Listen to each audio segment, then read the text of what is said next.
Hello folks, we're doing an LRDI strategy customized to your starting point. I'm repeating this point. It's sometimes a bunch of nuggets or ideas given to someone who is scoring 30 marks consistently in a section. Absolutely Greek and Latin to somebody who's scoring 8, 9, 10. You take those things and then you put them here. It can very often be counterproductive. And so what you should be thinking of is very much dependent on where you stand. And so there's going to be a series of increments. Somebody who's scoring 10 can potentially go to 40, but not on day one. You have to travel from 10 to 20 to 30 to 40. So what you're trying to do here, say, hey, if you are in the 10 sub 10 range, what should be your focus area? Cross that hurdle, then the next step, what should you be doing? So based on where you stand, what should be your big focus area? That's the idea in this video. And so if you're just getting started, just getting sub 10, basically sub 10 marks is fewer than 3 questions, not even one full set. Just to reiterate this point, 80% of CAT aspirants get this score in LRDI. And 90th percentile is about one LRDI set, right? This is for all the CATs from 2017 onwards, or 2018, 19 to 2023. 2024 was slightly easier. 2020 to 23 was this level of difficulty. Right? So 10 to 20, look, I got this. I can typically get one set, but I simply don't have it in me to do one more.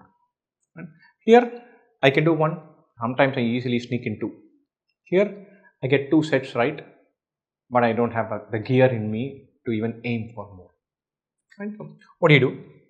The first thing is super important. If you're scoring below 10, there is a fundamental issue. There is a confidence issue. There is an issue with belief. You've got to address that. It's not a question selection issue. It's not a speed issue. More fundamental than that, and it's very visceral.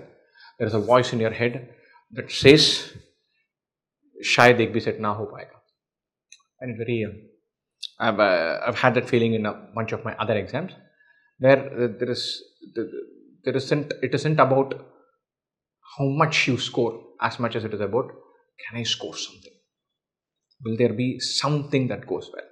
And so we have to address that belief first and foremost. And so don't time yourself. Don't worry about set selection. Don't worry about speed. And worry about getting your mind to get used to the idea of solving LRDI sets completely. Your mind has to have this belief that I can solve LRDI. And so what we do, I go with the previous year questions, PYQ. You have to rewire your brain to say, I can solve one LRDI set. So go to actual CAT papers, 2020, 21, 22, 23 preferably. 19, 18, 17 is also fine. Take one set at a time. Ignore the timer. Methodically solve this. Hang in there. You don't have to choose whether to solve this. You're solving that.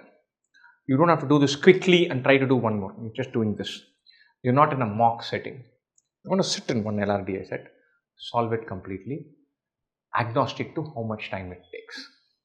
You do this for 8, 10 sets, and your brain starts thinking, LRDI ho jayega.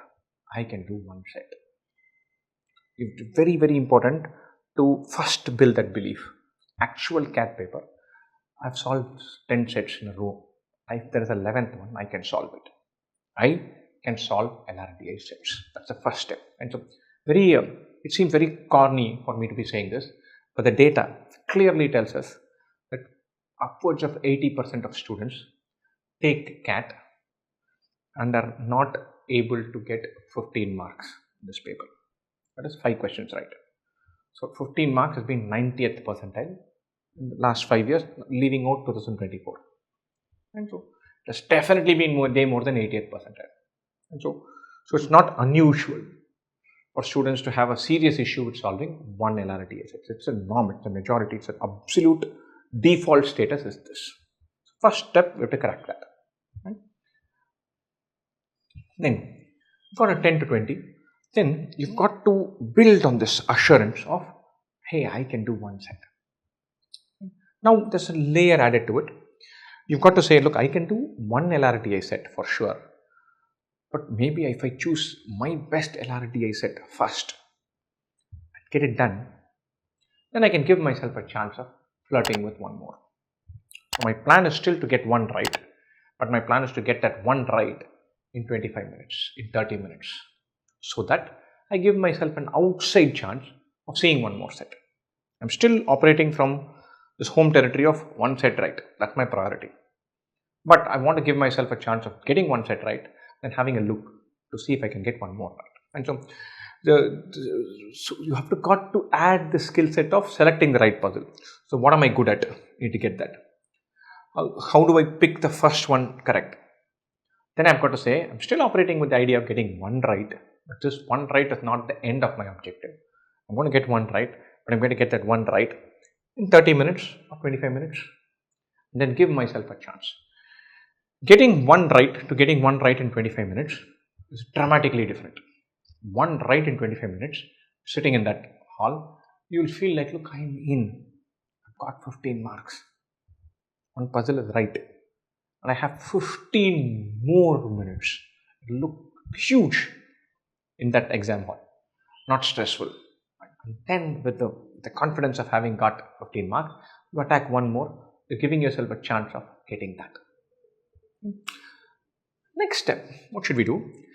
Now the game shifts, because in quant the increments are gradual. In LRDI, it is going to be, I can anyway do one set, I can anyway do two sets. It's a giant step. In one sense, it's doubling your performance. Right? So that's tough. We have to change how we are operating about this. The one thing is to select the first puzzle quickly. By now, once you select, you have the confidence to attack it, which you've done quite a few, and get it quickly. Now the game is best puzzle, my sweet spot, 20 minutes, 25 minutes, and then bank that to get the second one. Right? Remember, this first puzzle selection can sometimes go wrong. LRDI puzzle selection is not foolproof. It sometimes goes wrong, it often goes wrong, it frequently goes wrong. So we'll have to keep in mind that sometimes selections go wrong, which case we bounce back. We have to become more resilient and come back. But if it falls in place, then you select your sweet spot puzzle, finish it in 20 minutes, do the whole thing all over again, now with the confidence of having got one thing completely right. And so that momentum is going to help you out with this. And so now the goal is to get two complete sets. It's still step 1 and then step 2. Step 1 is to get one thing completely right. Less than 25 minutes, hopefully 20 minutes. So speed starts mattering. How well you select your right set starts mattering. Executing that with ultra quick intensity matters. The problem sometimes happens when you solve one, you're going for the second one. After you finish one, there's a lot of happiness. Happiness can go two ways. And happiness goes towards momentum. Happiness goes towards satiation. I've got one right. That's useless. That's useless inside the exam hall. I've got one right. Ab to chance hai mere ko do karne ka. Then you go towards that. Fine. So don't get content after doing one LRDI puzzle. That's absolutely criminal. Fine. 30 plus. Can I step up from here? And so if it were like last year's paper, 30 is not good enough to get 99%. And in previous years, 30 would have easily taken you to 99%. So sometimes 30 is good enough, sometimes 30 is not. So now you have to say, look, if the paper is slightly easy and you're really very comfortable, then you should say, look, I'll get puzzle 1 in 15 minutes, puzzle 2 in another 17 minutes. I have 8 more minutes that I can maximize. I can squeeze in a whole new puzzle, brilliant. Or I'll pick and choose my battle, go for a answer choices, take chances with a few theta questions, do 3 questions genuinely, take a punt with 1 more question with a half guess. You'll have to learn to play the margins, take calculated risks, gamble a little bit more. And so all of that is possible if you're flirting and comfortable with 30 and you're shooting for 40. And so this is proper elite zone. And so you're there. You've done 2 complete puzzles, 1 5 question and 1 4 question, or 2 5 question puzzles by minute number 30, 31. You have 8, 9 minutes. You're running and you feel like, look, if I can squeeze in 4 more questions, I can fly. This will be my big scoring section. This will take me to whichever I am, I want to go into. Don't dial out. You have to maintain super intensity. You have to maintain an eye for detail, calmness under pressure. Learn to maximize even those last 8-9 minutes, not let them drift. Pick and choose theta questions. Look at the choices and take some calculated risks. All of that you'll have to add on. Do not, I repeat, do not add all of these techniques when you're getting 8 marks, 9 marks. All of these, playing the boundaries, taking some risks, looking at the, scanning the question and coming back to this, figuring out what theta answers can be gambled. All of those are relevant strategies and bits for somebody who usually gets 30 and wants to add something to go to 40. They're absolutely useless or counterproductive ideas for someone who typically gets 8-9 marks in the LRDI section. And so build from basics. And so nail the foundation, build the belief, then give yourself room to hit 2 sets. Then if your 2 is in the bag, how to chase 3. That's what we're thinking about here. So keep that in mind. Don't jump. First step is building belief. Second step is about selecting the right puzzles. Third one is about building speed. Here is everything. You've got to have a balance between speed, puzzle selection, resilience, the whole shebang.